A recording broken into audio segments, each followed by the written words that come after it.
KUM News Extra, everybody. Of course, we were talking in our previous segment with Carmen and Anthony. They were the outstanding employees from the government of Guam. We're now going to talk to their supervisors. Of course, Adonis Mendiola, a good friend of ours, is at DYA, and Martin Rausch is at the Guam Water Works Authority. So, gentlemen, thanks for being with me.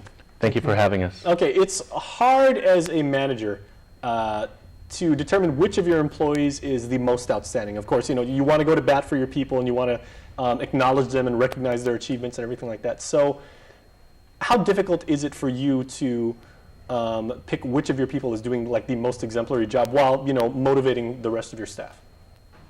You want me to answer that one? Sure. If you want to go first.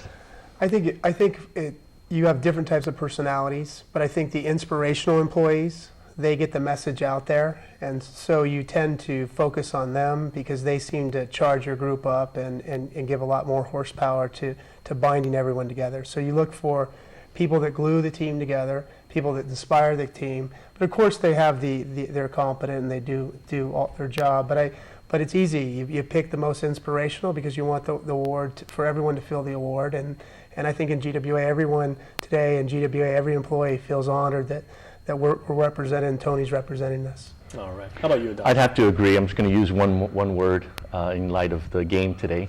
That's heart. Mm-hmm. And Carmen has heart. She's also has vision.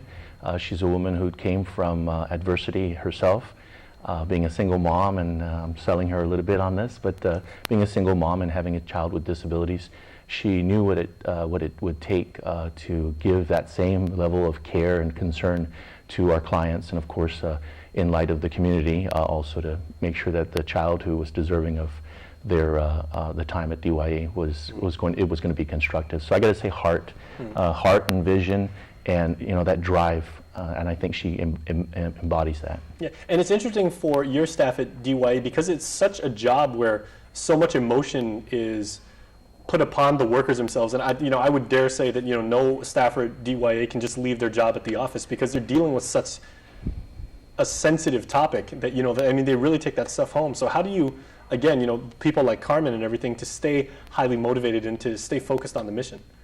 Well, I think it's internal, and they feed off of each other. I think like Tony and like the work that GWA does, DYA has a 24-hour, 7-day-a-week operation. So what time is there? There is no downtime, so it's all up. You're always staying on your toes. You're staying ahead of that, and some inevitabilities and what you can plan for.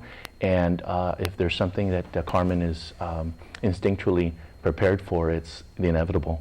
She knows that it can come at her any different way, and of course the team knows that too, and we all work together to support her and many others who had been considered as well. All right. Well, Martin, when we were talking to Tony in the previous segment, it's obvious that he's got the passion, and as a Guamanian, it's very important for him to give back to the community that he ultimately is a part of.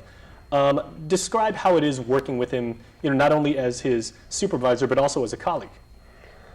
Well, Tony inspires me too. We believe that we've got to fight for our ratepayer, and finding ways to save money. If we can become more effective and efficient, we don't have to raise the rates. And I think we take it very personal. We think we treat that home like that's our grandmother, that kind of attitude. But you'll see Tony, we kind of hunt for savings.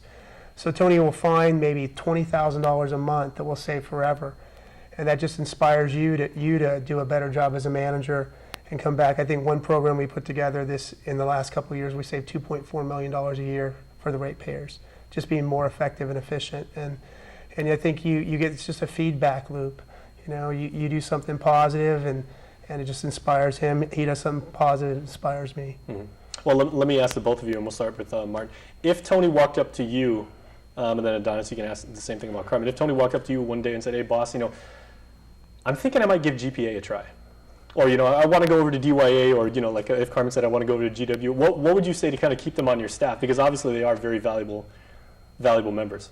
I would wonder how I failed, because I think part of it, your measure of a manager is you want to attract great people, and if great people are leaving, you want to know why. How did I fail? How did we fail as a team?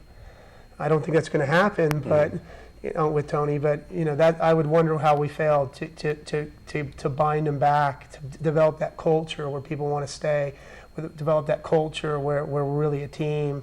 We have that trust, and I just feel like a failure first. Well, I don't think that's going to happen, right, Tony? Because 24 years on the job. He started in 1989, so I think, you know, like he's got the passion and he's probably got the pulse of GWA. So no worries there. How about you, Tony? What if Carmen said, you know, like I'd like to do something else for, you know, the community. I want to help Gov Guam in a different way. What would you do to keep her at DYA? Well, you know, I wouldn't want to keep her down. I understand where Martin's coming from as far as feeling as if you failed them somehow, because it's like a child that's leaving home for the first time or striking out and going on their own. I think those aspirations speak to how you might have been inspiring them as a leader and given them, if you will, the stepping stone or the alley-oop, if you will, to get to move beyond you and succeed you.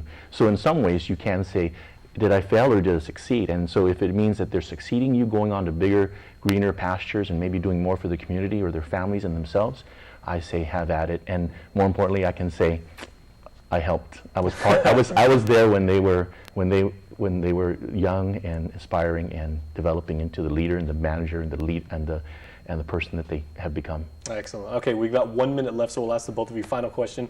Their success, Carmen and Tony, ultimately contributes to your organizations at the micro level, like within Gov Guam. What does it mean that you have a staffer who is picked to be like one of the most outstanding employees in the government of Guam, which is so expansive? I got to say it's an extreme honor. It's a humbling thing for the department.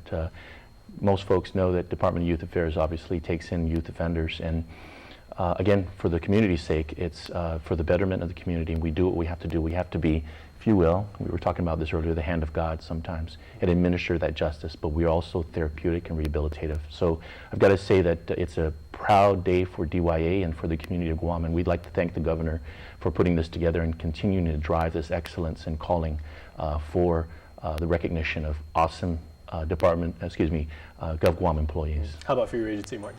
He's just a tremendous amount of pride, and I think Tony is, you know, he's our hearts and minds. I mean, he really leads us inspirationally, and I think it's just a good example of what he can do. But we also know Tony's the type of guy that says we won this war together. Yeah. We won it as a team, and even though we're GWA, there's thousands of Gov employees that put their hearts into their jobs, and I think it's a celebration for all of us. All right, perfectly stated. Gentlemen, thank you so much, and congratulations to both of your agencies. Thank you as well for having us. Well done.